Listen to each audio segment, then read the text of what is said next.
Bueno, estamos en Benissa, la Cala de la Fustera. Hoy tenemos una travesía de la Milla Verde, quinta edición. Son, pues eso, 1600 metros hasta Lepasetes. Tengo aquí a César, que hoy me acompaña, es el único atravesado que se ha venido hoy conmigo. Así que nada, saldremos desde esta pequeña playa, giraremos aquella boya roja que veis al fondo y seguimos costeando por una zona que está muy chula y llegamos hasta el Club Náutico de Benissa, donde estará la línea de meta. Así que nada, vamos a darle al lío. Venga, vamos. Do you like me? I love watching you agree. You and I were meant to be. Need to find the words, find the words, find the words. Keep dreaming about you, dreaming you're loving me for me. And watch you are, how you make me feel. The two of us making love, how'd you do it to me? I've been dreaming of, dreaming of, dreaming of.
About me, but it's easier in my sleep. Asking, do you like me?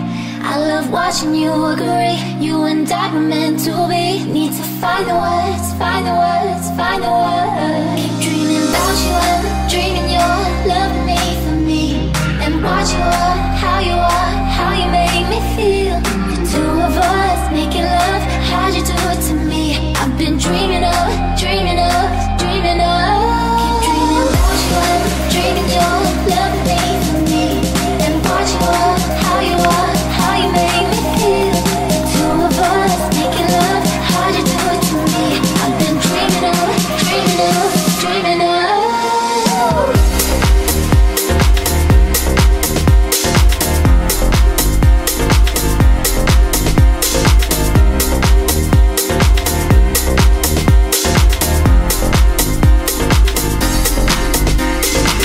Ya tenemos esto hecho.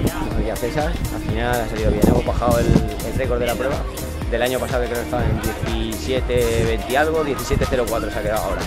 César aquí segundo, así que nada, entrega de trofeos hecha, nos vamos para casa. Mañana tenemos Marines, que son 10 kilómetros, así que seguiremos con las crónicas. A ver si os enseño la clasificación antes de que se nos vaya.